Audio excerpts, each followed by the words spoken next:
Estamos começando mais um Papo das 9, nesta terça-feira, 16 de junho, direto do meu Cafofo aqui em Laranjeiras, no Rio de Janeiro. E você sabe que dia é hoje?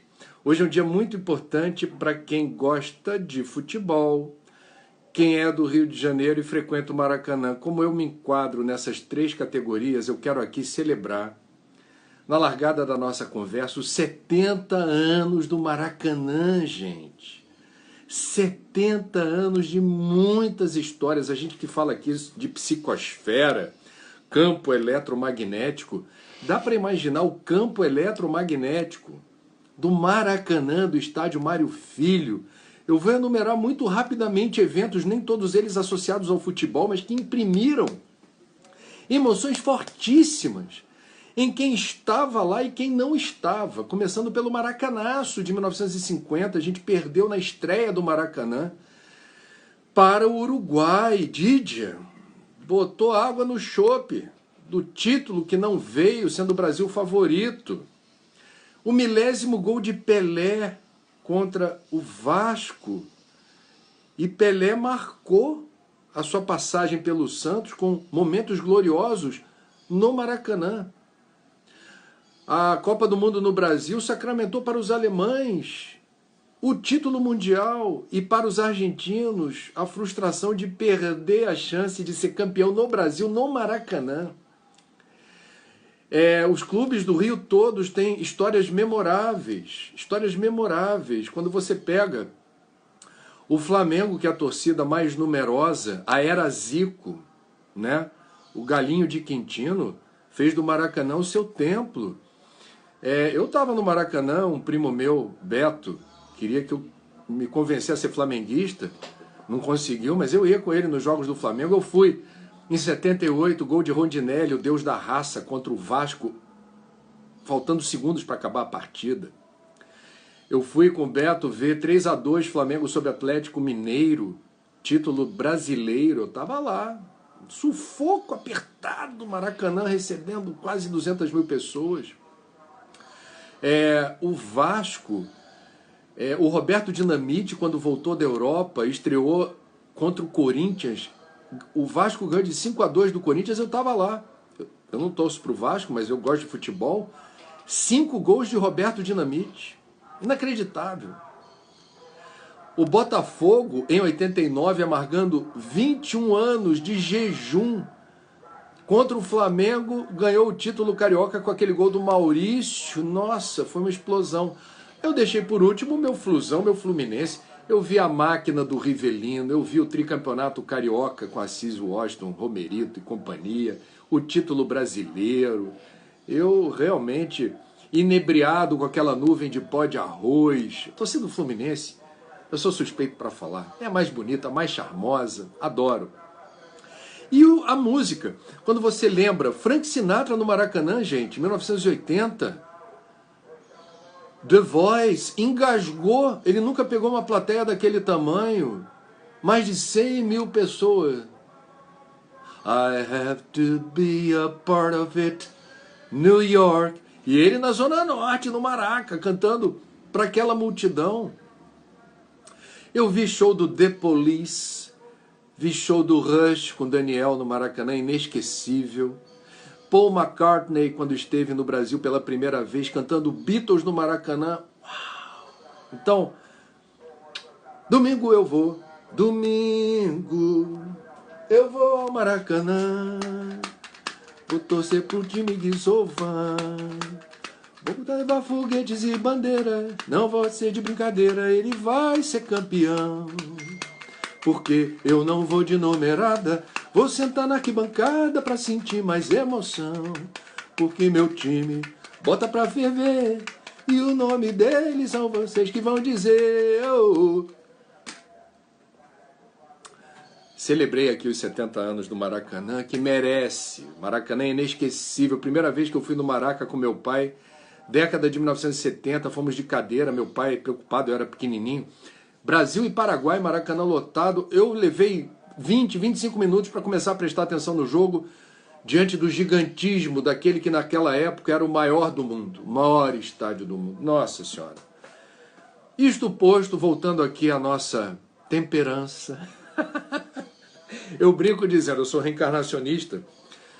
Depois dessa vida, quando eu retornar à pátria espiritual, eu vou pedir para entrar na fila para não torcer para nenhum time, não ter o futebol como passatempo, porque eu vou te contar, é uma energia preciosa que drena da gente.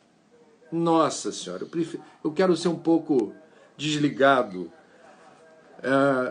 das paixões futebolísticas. Vamos lá, gente. Papo das 9, começando como? Com Pastorino, mensagem que eu abri, 143. Duvido que Pastorino, na sua altivez espiritual, perca tempo falando de futebol no Minutos de Sabedoria. O que diz ele para nós hoje?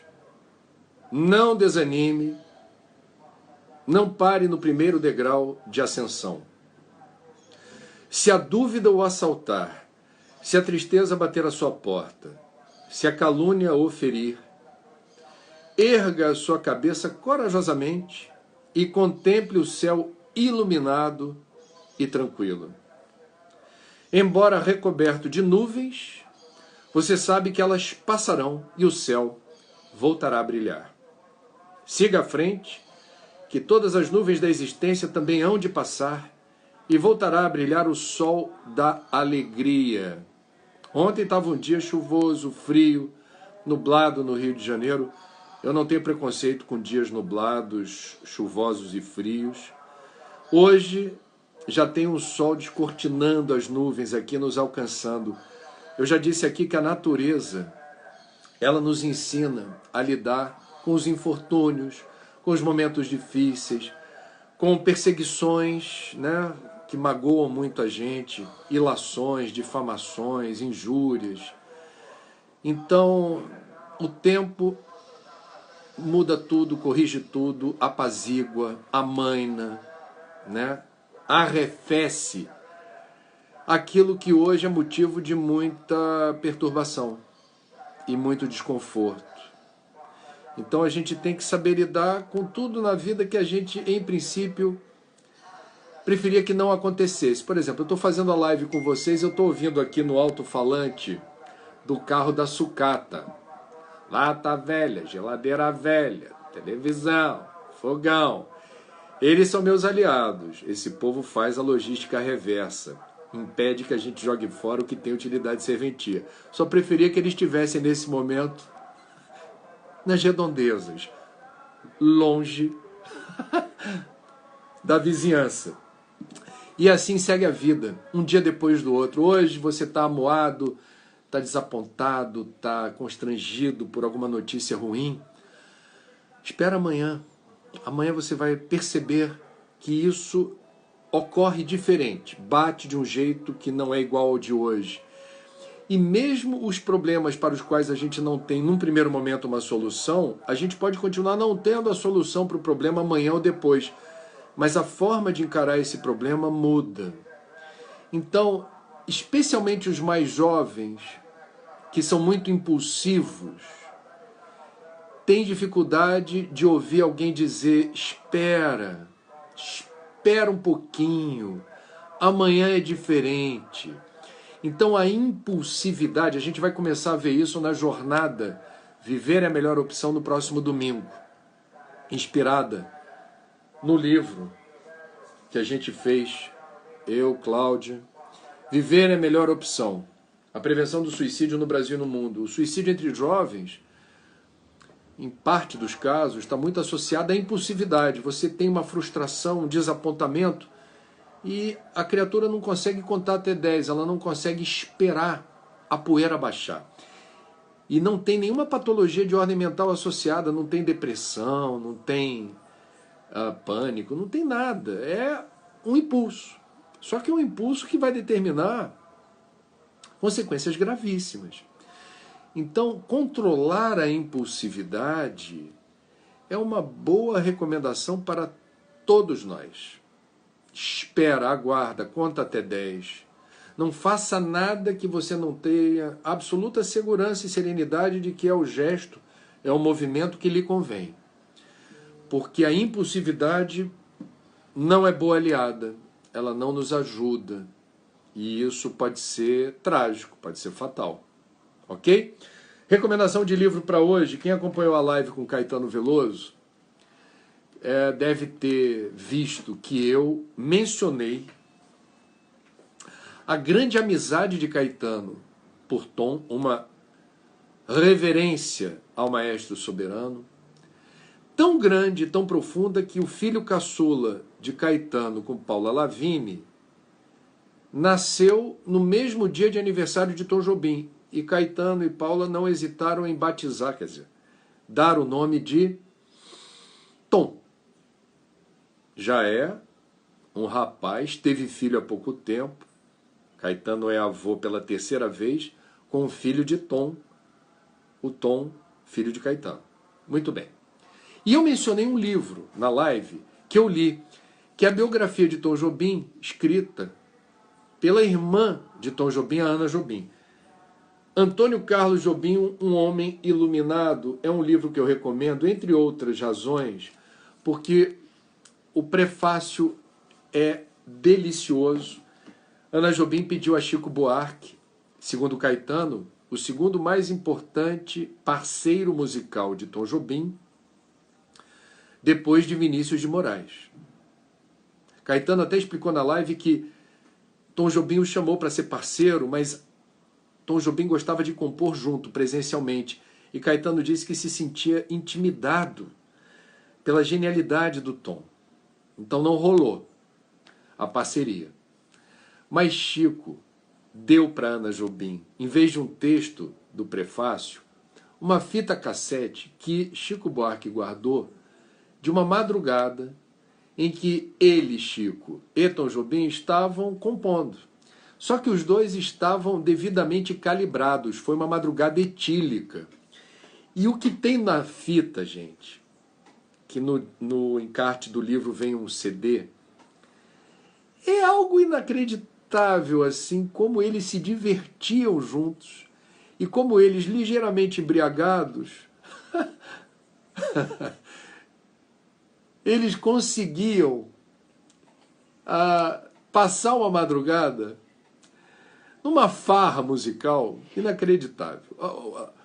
O prefácio é uma gravação de uma madrugada de composição de Tom e Chico. Que tal? E no livro, a gente conhece os bastidores de momentos importantes da vida do Tom.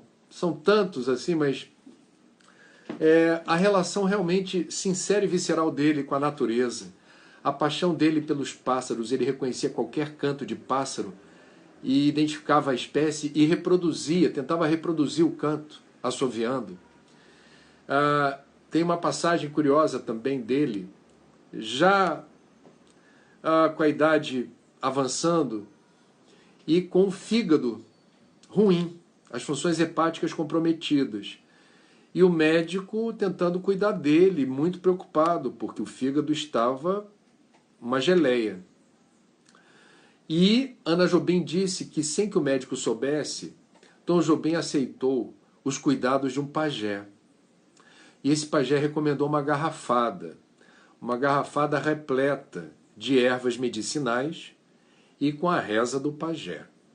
E Tom Jobim jogou dos dois lados, ia ao médico, mas cuidava da garrafada do pajé.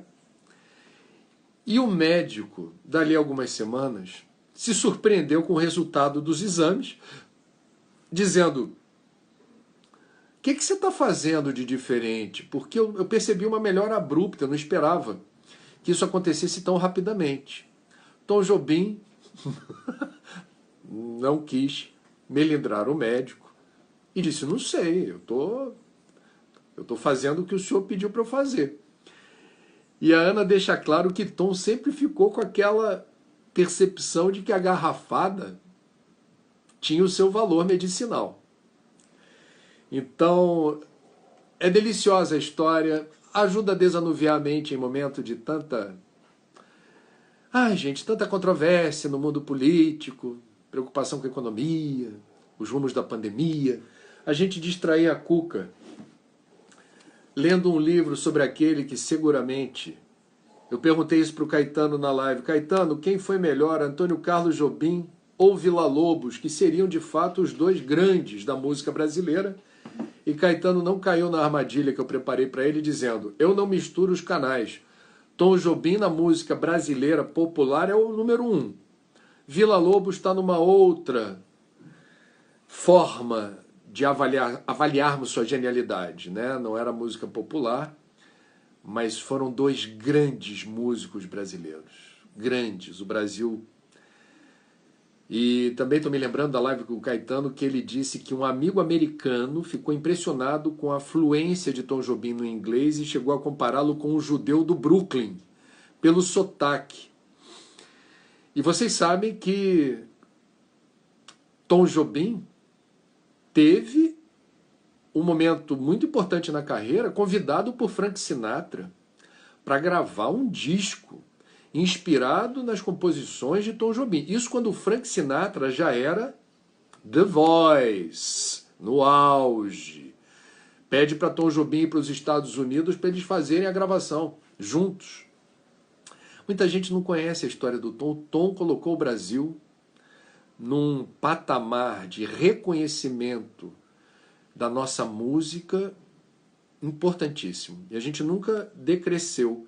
O Brasil só elevou o seu prestígio, a sua importância no universo musical desde então. Sugestão de doação para hoje, gente. Hoje está ocorrendo um movimento de arrecadação de dinheiro em favor das comunidades da Amazônia desassistidas durante a pandemia. Então, aquele movimento Friday for Future da Greta Thunberg está apoiando a arrecadação não apenas no Brasil, mas no mundo inteiro, por um site que eu vou dar aqui para vocês, né? Qual é o endereço?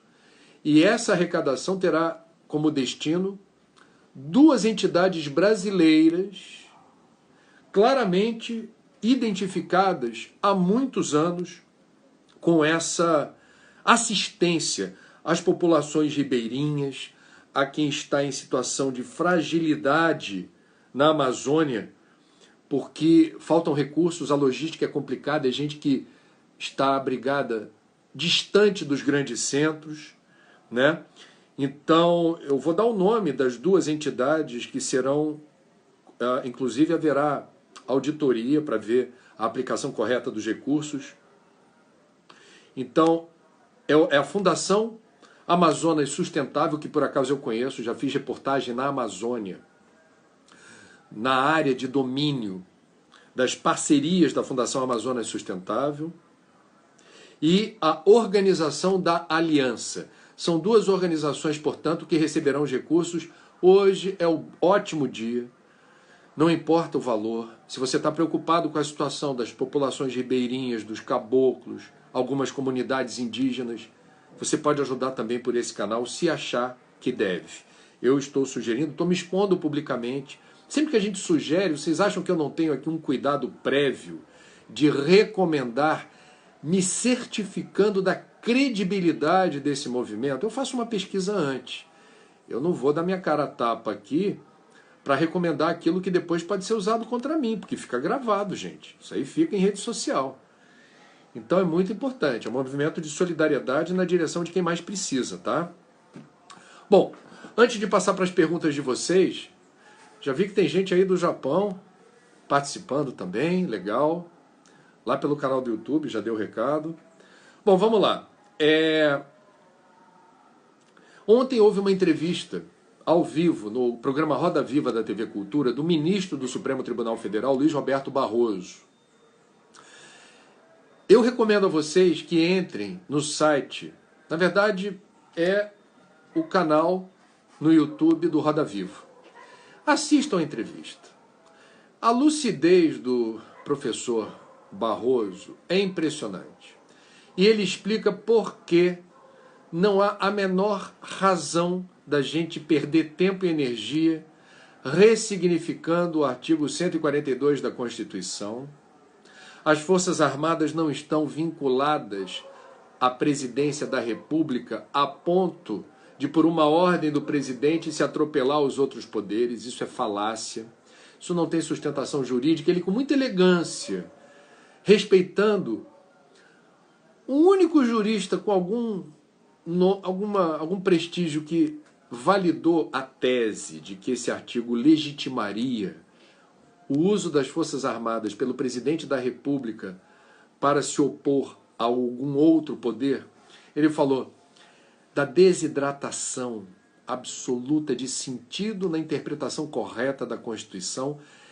Ele também fez um diagnóstico muito interessante sobre o papel dos militares nesse momento, como certamente os militares estão desconfortáveis, boa parte da caserna muito desconfortável, de estar sujeita a ordens que eventualmente afrontem a Constituição, que desde 88 a 32 anos, os militares exemplarmente, em momentos de crise política, não fizeram outra coisa se não obedecer à Constituição, no sentido de que a nós cabe garantir a lei e a ordem nos termos da Carta Magna. Ponto. Assista a entrevista, eu não vou saber reproduzir aqui. E não é só o que ele falou, é como ele falou. O Luiz Roberto Barroso, antes de ser ministro do STF, ele tinha um importante escritório de advocacia no Rio de Janeiro e sempre foi, não deixou de ser, professor de Direito da UERJ, Universidade do Estado do Rio. Eu conheço o Luiz Roberto Barroso há pelo menos 25 anos. Uma vez eu acompanhei um julgamento do STF lá em Brasília, fazendo reportagem para a Globo News sobre o asbesto, que é amianto, né? O banimento do amianto. E no intervalo da sessão, ele se colocou do lado do plenário para dar entrevista para uma colega. Eu de longe cumprimentei, ele me chamou assim, Trigueiro, como vai? E a gente conversou muito rapidamente.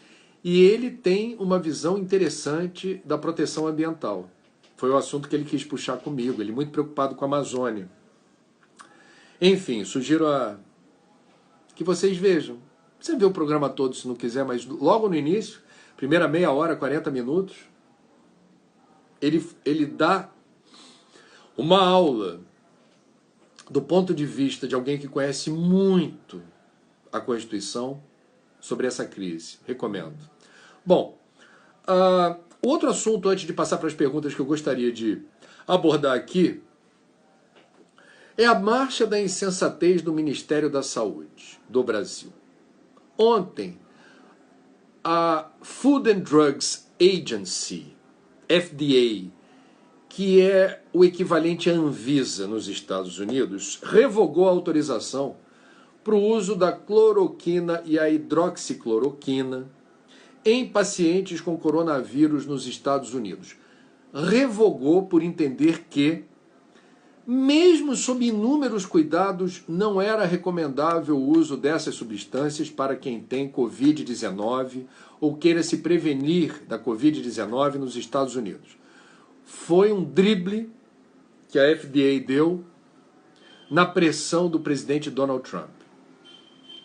Ontem, também, o presidente Donald Trump, a meu ver, de forma bancando esperto, digamos assim, confirmou a doação para o Brasil de 2 milhões de doses de cloroquina e hidroxicloroquina. Óbvio, nos Estados Unidos o FDA disse que não recomenda, sobrou. O que fez Trump? Desova no Brasil. E o que fez o Ministério da Saúde do Brasil ontem também? Recomendou o uso da cloroquina e hidroxicloroquina para crianças e gestantes. Eu, sinceramente, tenho muita dificuldade de entender esse movimento. Eu não sou da área da saúde, não sou cientista, sou apenas um jornalista, mas eu procuro prestar atenção no que dizem Organização Mundial da Saúde, os técnicos do Ministério da Saúde, e aí eu estou falando dos 2 ex-ministros, os 2, o Mandetta e o Tais, não aceitaram o que o general Pazuello aceitou. O ministro interino da Saúde, que não é da área da saúde, que é o tal do protocolo da cloroquina. Agora a gente estendeu o uso para crianças e gestantes. cada um com o seu cada um. Eu estou compartilhando aqui a angústia de perceber que o Ministério da Saúde, que deveria ser o maior zelador da saúde dos brasileiros, o fiel escudeiro da saúde dos brasileiros, envereda numa direção errática, controversa, polêmica. Você não vai na farmácia comprar um xarope para o seu filho se o farmacêutico disser: olha, eu não tenho 100% de certeza se pode fazer mal para o seu filho esse xarope. Você não vai comprar, pô. Você não vai levar para casa um xarope que eventualmente exista o risco de fazer mal. Então o Ministério da Saúde ficará nessa gestão marcado, infelizmente, por decisões que parafraseando o ministro Barroso ontem, falando sobre outro assunto, usou uma expressão interessante que é pré-iluminista. Pré-iluminista significa o período em que nós éramos movidos à superstição, mistificação, curandeirismo. Porque a boa ciência ela precisa ter um amplo arco de convergência. Não precisa ser unanimidade, mas você precisa ter um amplo arco de convergência.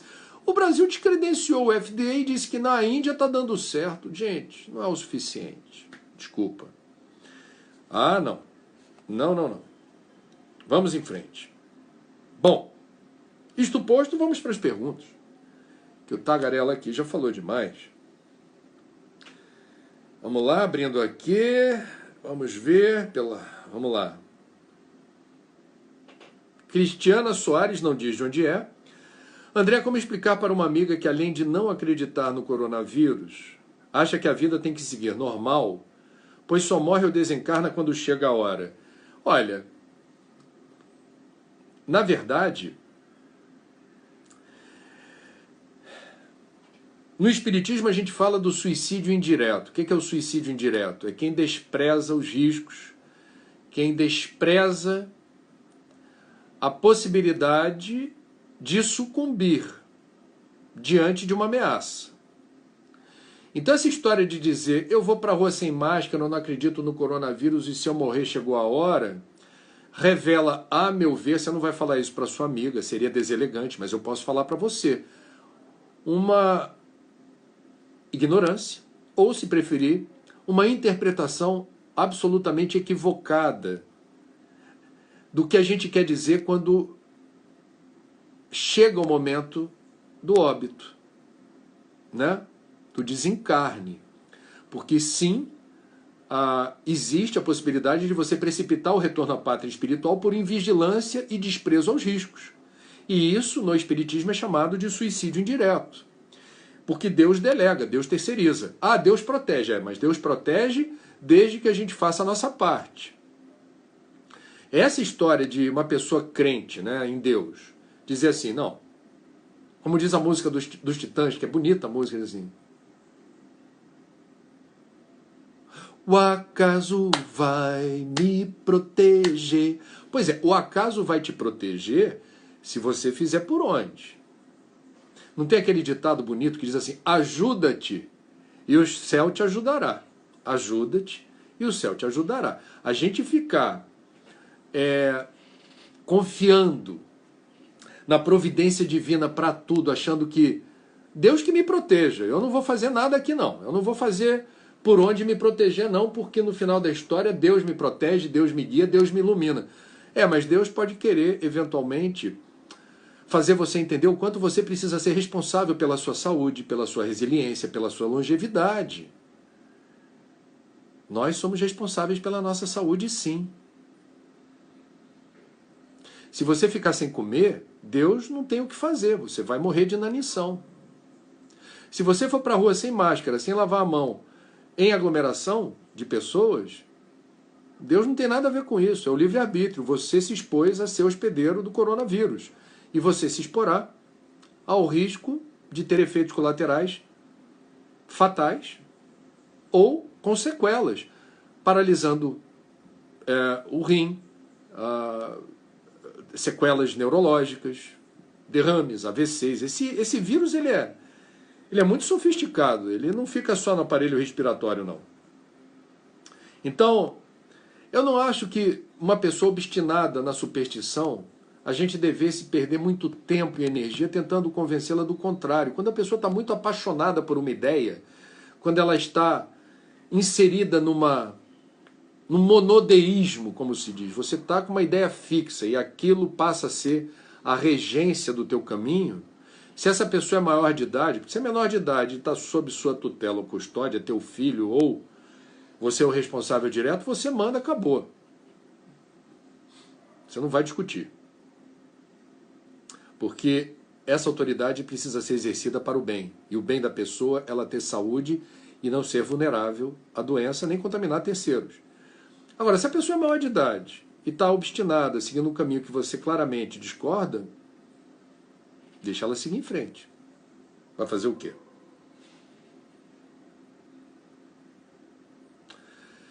Concita Varela. Bom dia de Brasília, André. Entrevistado pelo Jardim das Oliveiras, na live que fizemos domingo, você disse não acreditar na mudança das pessoas na quarentena. Mas a mudança forçada por uma situação emergencial não é real? Olha, eu não disse bem isso. Se eu bem me lembro, eu não acreditava numa mudança estrutural. Assim, a humanidade surge diferente depois do recesso, da quarentena. Um exemplo disso é o movimento de manada nos shoppings, depois de uma quarentena que foi muito chulé, muito mal feita, e uma flexibilização ainda pior. Aí tem gente que não presta atenção aos riscos. Aqui no Rio de Janeiro, no fim de semana que juntou feriadão de Corpus Christi com o Dia dos Namorados, tivemos shopping cheio, tivemos pessoas bebendo na rua ali no Costão da Urca, namorada da Urca, que teve que ser dispersa pela polícia, tinha uma aglomeração inacreditável. Restaurantes cheios, sem máscara as pessoas dentro do restaurante. Aí o dono do restaurante e os frequentadores erraram, juntos. E tivemos esse movimento de manada. O que mudou? O que mudou? Então, eu na verdade, acredito que as pessoas que estão percebendo o sentido da pandemia, estão registrando em seus corações o chamamento para um novo normal, uma nova rotina, essas mudarão. Agora, a gente dizer que a humanidade vai mudar, desculpa, eu não acredito nisso, porque eu não acredito numa evolução que se estabeleça por decreto, por milagre. Evolução é processo. Infelizmente, existem pessoas muito afeiçoadas às rotinas de sempre, afeiçoadas à alienação, à dispersão, à distração, ao consumismo. Não vai mudar da água para o vinho em 3 meses. Eu não acredito nisso. Tomara que eu esteja errado. Muita gente vai mudar. Muita gente está mudando. Mas a humanidade são mais de 7 bilhões e 400 milhões de pessoas. A pergunta que me foi feita na live é: você acredita que a humanidade vai mudar? Eu falei, não. Eu acredito que algumas pessoas sim vão mudar. Eu não sei dizer se são muitas ou poucas. Muita gente está mudando. Mas a humanidade não. A humanidade é muita gente. E tem muita gente afeiçoada à velha rotina, infelizmente. Infelizmente.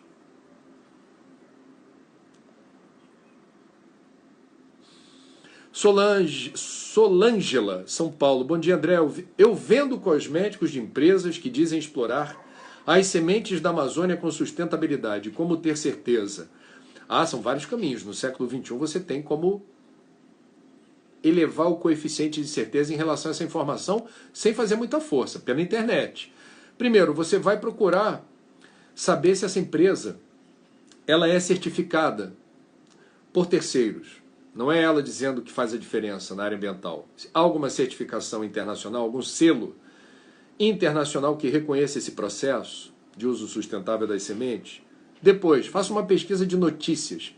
Veja se essa empresa foi bem apresentada em reportagens sobre esse assunto.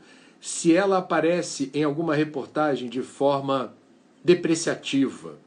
Se você quiser, Faça contato direto com organizações não governamentais ambientalistas e pergunte diretamente, olha, a empresa que eu vendo produtos é essa aqui. Ela diz que faz isso aqui. Vocês dizem que isso é verdade ou mentira? Faça consulta. Faça pesquisa. E chegue às suas conclusões. Tá bom? Mentira tem perna curta, especialmente na era digital. É difícil sustentar uma falácia quando a gente se propõe a investigar. É difícil mesmo. Glaudiana, Monte Carmelo, Minas Gerais. André, sonhei com minha avó paterna, que desencarnou há mais de 30 anos. Poderia comentar sobre esses encontros durante o sono? Obrigada. Bom, quando você pergunta isso para um espírita, tem dois caminhos possíveis. Um deles tem nada a ver com o espiritismo, mas o espiritismo reconhece o que diz a psicologia. Nós podemos, por uma razão qualquer ou várias razões, no estado de sono, referenciar a memória de um parente que, metaforicamente ou simbolicamente, nós maquinamos na nossa mente uma situação em que essa memória faz sentido. Então é como se nós usássemos os nossos arquivos mentais e a figura da avó paterna, que representa para você segurança emocional, representa para você um momento feliz, representa para você um momento mal resolvido, ela surge no embalo desse momento e ela aparece metaforicamente no sonho que você criou. É uma possível explicação. O seu psiquismo evoca a memória da sua avó paterna para dar algum recado ou lembrete. E a outra possibilidade é o encontro mesmo. Né? Quer dizer, a possibilidade de, em desdobramento, você liberta do corpo físico, que é o corpo que precisa dormir, não o espírito, ter o privilégio de reencontrar um ente querido através do sono, e privilégio maior é se lembrar disso depois de acordar. Porque em outra dimensão, outro quadrante espaço-tempo, o cérebro nem sempre consegue registrar ou fixar a memória do que ocorreu numa outra dimensão, porque o cérebro é muito careta, ele é muito acostumado com essa dimensão. Então, trazer de outra dimensão algum registro de vivência, para boa parte das pessoas, implica numa acoplagem que não torna possível a recuperação integral do que se experimentou em desdobramento. Então, pode ser uma coisa ou outra. Pode ser uma reminiscência, que no seu psiquismo o sonho, usando elementos metafóricos, é o seu inconsciente comunicando algo para você e o consciente registrando. Ou pode ser um encontro mesmo. E eu espero que tenha sido bom encontrar a sua avó, se foi mesmo um encontro, que seja algo marcante e bom para você. Espero mesmo.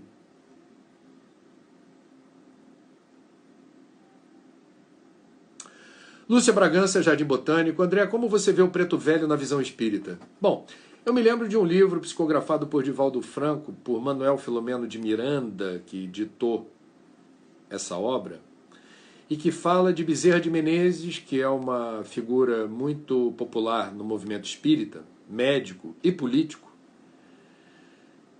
No século XIX, Bezerra conduz espíritas desencarnados a uma visita guiada a um terreiro de Umbanda.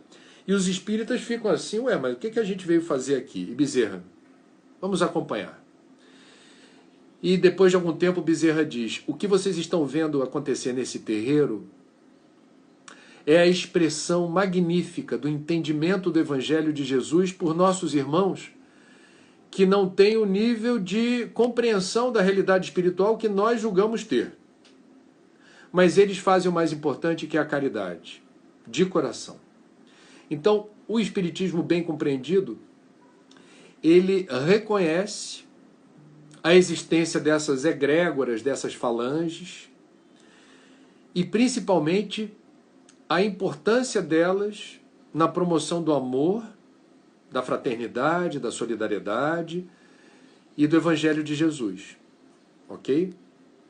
Você não vai ver no movimento espírita Obviamente, nada parecido com os rituais que ocorrem nos terreiros, mas é perfeitamente possível numa reunião mediúnica, numa instituição espírita que segue a doutrina dos espíritos codificada por Kardec, eventualmente aparecer um preto velho.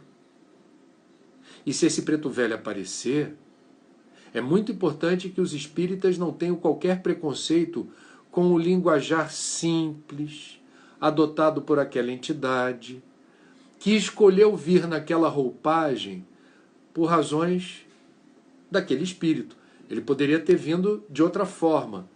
São várias encarnações. Se ele escolheu vir como preto velho, porque o espírito consegue moldar o perispírito, ele consegue determinar a imagem que ele queira se apresentar. Se ele se apresenta como preto velho, há uma razão para isso. Há uma razão para isso. E a gente não deve julgar as pessoas pelo modo como elas falam. Isso é um sinal de preconceito e talvez ignorância sobre como a gente deve sim prestar atenção no sentido das palavras e não na estética apenas das palavras. Uma pessoa que se comunica como um preto velho, de uma linguagem simplória, eventualmente cometendo um ou outro errinho de português, quem ficar prisioneiro da estética da narrativa perdeu a parte luminosa. Perdeu mesmo. Perdeu uma oportunidade de aprender a ser alguém melhor. Ok? Vamos lá. Preto velho. Nossa, tem tanta pergunta, eu vou responder mais rápido, senão o pessoal vai ficar chateado comigo. Ivana de BH. André, qual a visão espiritual sobre a cremação? Emmanuel, pela psicografia de Chico, recomenda que os espíritas que queiram, as pessoas que queiram ser cremadas, que esperem pelo menos 72 horas.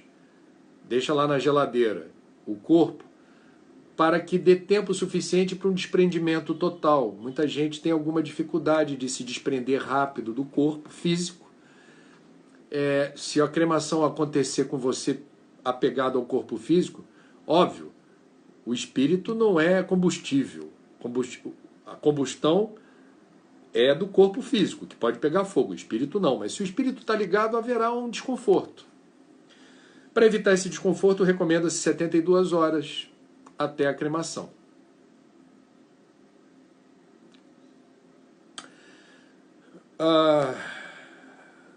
Júlio Pinguelli, Recreio, Rio de Janeiro. Bom dia, André. O que você acha da família tóxica? Acha que o filho que sai desse núcleo, pela sua saúde mental, está fugindo do seu caminho? Nossa, é uma pergunta que não me dá muitas pistas dessa realidade que você tentou descrever. Você está falando que existe uma família tóxica, está falando que um filho consegue se livrar desses lhames. Bom, uma família tóxica, creio eu, é uma família que está numa situação de enfermidade coletiva, né?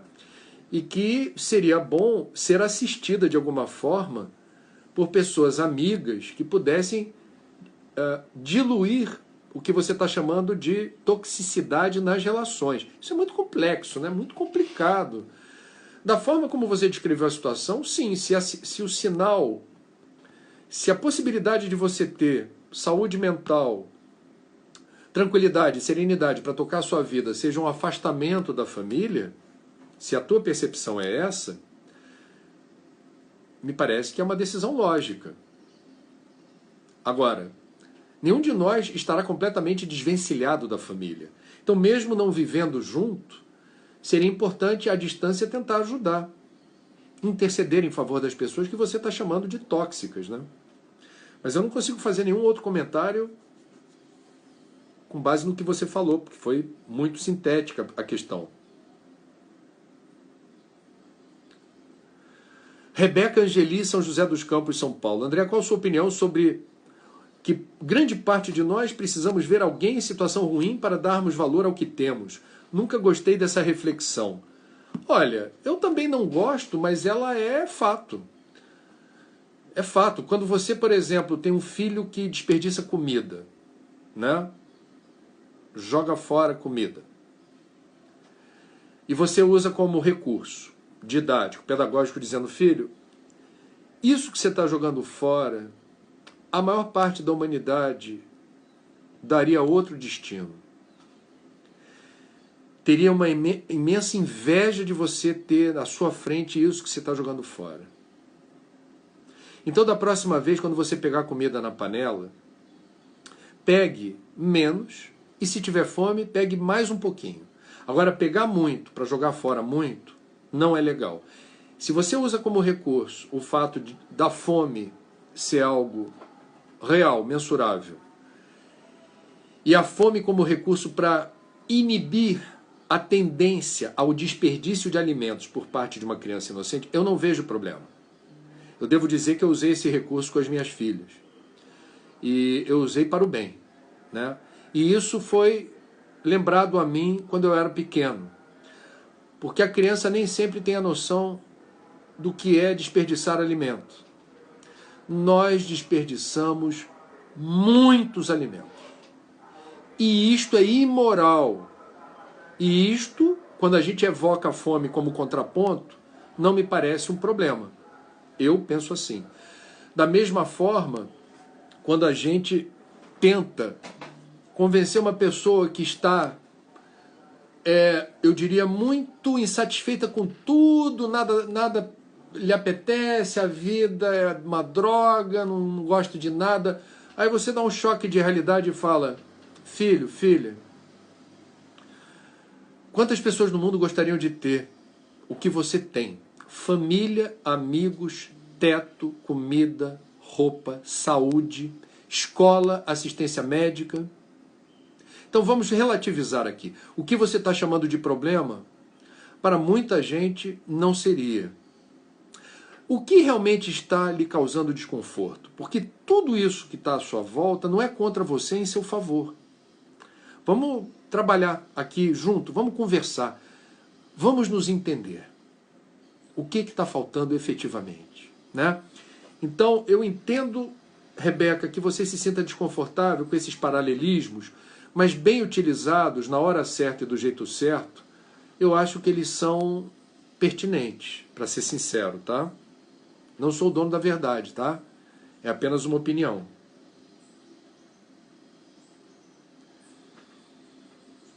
O Edson Cabral de Niterói pergunta: o que você acha de tomar suco verde pela manhã nesses tempos de pandemia? Obrigado. Qualquer coisa saudável de manhã é bom, gente. Qualquer coisa saudável. Suco verde? Beleza. Suco detox? Beleza. Água com limão em jejum? Cada um tem o seu. Vinagre de maçã com água, né? Um copo d'água, que não seja gelada, seja do filtro. Cada um com seu cada um. Suco verde? Beleza. Acho legal. Miriam, do Rio de Janeiro: arrependimento é culpa? Não, arrependimento não é culpa. Arrependimento não é culpa. O arrependimento é positivo, é bom. Uma pessoa que se arrepende reconhece seus erros, mas não necessariamente somatiza a culpa. Se sente mal, se arrepende, e o arrependimento poderá levá-la a pedir perdão, poderá levá-la a tomar outras decisões diferentes daquelas que causaram arrependimento. Isso é arrependimento. Arrependimento é ferramenta evolutiva. Arrependimento ajuda a gente a ser uma pessoa melhor. Arrependimento promove saúde, equilíbrio, paz. A culpa não. A culpa é um sentimento paralisante. A culpa impede a alma de se movimentar. A culpa é um território lodacento. A culpa, ela conspira contra o nosso equilíbrio. A culpa abre caminho para doenças. A culpa é a porta de entrada da depressão. A culpa não é aliada de ninguém. A culpa pode ser, digamos, o elemento detonador do arrependimento. Mas é uma culpa não ameaçadora. É uma culpa que tem sentido, ela tem o seu lugar. Ela ocorre de forma interessante, detonando processos na direção do arrependimento, do perdão e de outras decisões, outros encaminhamentos para o problema. A culpa, como disse, ela paralisa, prende, sufoca, asfixia. Ela precipita a gente para o fundo. E a gente não nasceu para ficar no fundo. A lâmpada não fica debaixo do alqueire, como dizia o mestre. A lâmpada tem que brilhar. Com culpa, nenhuma lâmpada brilha. Todos nós nascemos para brilhar. E brilhar não é palco, não é holofote, não é projeção, não é popularidade. Brilhar é que a sua energia aflore e faça você se sentir fluídico, pleno, que você exerça assim o seu direito de existir com alegria, com desprendimento, né? Que seja uma coisa que te projeta para frente, para cima. Essa é a luz. A lâmpada não fica debaixo do alqueire. Geraldo de Rezende pergunta: qual a sua opinião sobre as consequências kármicas dos governantes negacionistas e quem os segue? Bom, a gente vai falar de lei de causa e efeito. Alguns podem ter culpa, outros arrependimento. Outros, entretanto, deverão ter o destino que Chico Xavier, certa vez, disse: rezem pelos políticos. Porque eu os vi em lugares sombrios da erraticidade, e eles são dignos de muita piedade em relação à realidade espiritual que os aguarda quando eles rasgam esse contrato de bem servir ao povo. Porque a política bem entendida é o ofício, é a arte, é o trabalho de ajudar o maior número de pessoas numa função pública. O resto é fumaça. O resto é fumaça.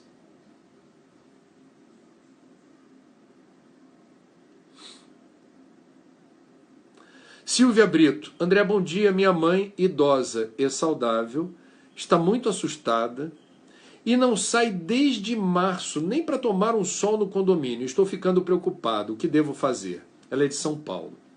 Bom, a minha sugestão é que você converse com algum psicólogo amigo seu ou faça contato com essas redes gratuitas de assistência psicológica e psiquiátrica.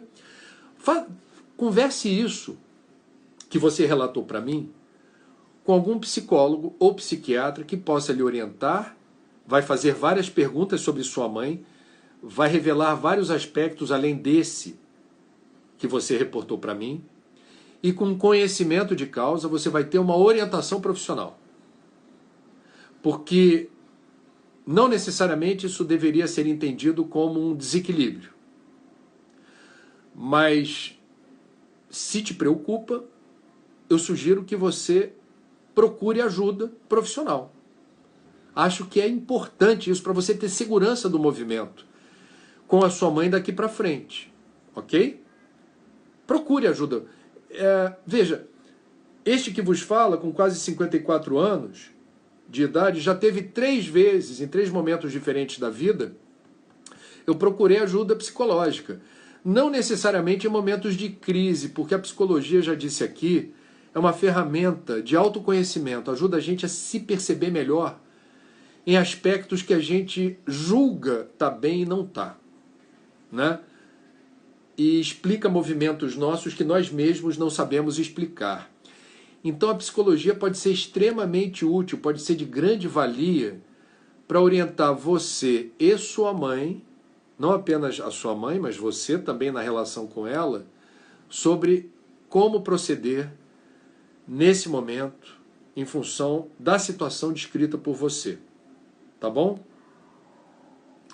Mariana Beth pergunta: André, o espírita acredita em signos? Sou escorpião e não me dou bem com leão. Olha, o espiritismo não avança na direção da astrologia, né? Entretanto, na literatura espírita você vai ver,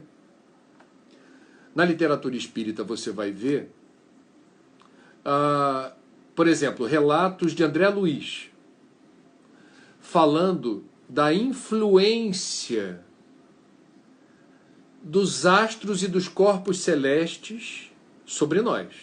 Ele não entra no território dos signos, mas André Luiz reporta uma influência que vem do espaço. Isso, aliás, é uma lei da física. Quando você percebe, por exemplo, o quanto a Lua é um satélitezinho em torno da Terra. Quando a gente percebe a força da Lua na regência das marés e dos líquidos em geral, e dos líquidos sobre homens e mulheres, porque nós somos feitos de água, 70% do nosso corpo é água. Então existe uma influência da Lua. Outros planetas, possivelmente sim. Então o Espiritismo admite a influência dos corpos celestes, mas não entra no território da astrologia. Não entra nesse território até onde eu sei. Tá bom? E cuidado quando você diz assim, se me permite, porque eu já estudei astrologia. Quando você diz assim, eu sou escorpião e não me dou bem com leão. Você está falando do quê? Do seu signo solar? Porque o que diz a astrologia? Quando você nasce, faz-se um mapa do céu e vê a posição de cada corpo celeste no teu mapa do céu, em função do lugar e do horário que você nasceu. Você está dizendo que o seu signo solar é escorpião e você não gosta de quem tem signo solar leão. Só que o signo solar é apenas um aspecto da influência, para quem acredita em astrologia, da pessoa. Você tem o ascendente, você tem a lua, você tem outras regências. Então, cuidado, para você falar isso, seria importante você ter mais conhecimento do que a própria astrologia afirma ser, para a gente não cometer a imprudência de reverberar em verdade. Ok? Meus amigos, terça-feira, 16 de junho, o Papo das 9 está chegando ao fim. Eu agradeço a atenção, o prestígio que vocês dão todas as manhãs aqui para a gente trocar ideias, trocar informações, refletir sobre a vida, sobre a morte, sobre o que estamos fazendo aqui nesse planeta. E eu espero que essa terça-feira seja especialmente gloriosa para vocês, que vocês tenham firmeza nas convicções mais iluminadas e que façam de vocês, como façam para mim, é o que eu peço a Deus todas as manhãs, para a gente ser fiéis instrumentos do bem, dos desígnios superiores, que a gente possa fazer o melhor ao nosso alcance, sempre. E o primeiro beneficiado de quem faz o bem é quem faz o bem. A gente acha que está ajudando os outros, dando cesta básica, álcool gel, máscara, uma palavra amiga, né, uma conversa edificante. Você está se ajudando. Então você quer se ajudar? Você quer fazer algo de bom para você mesmo?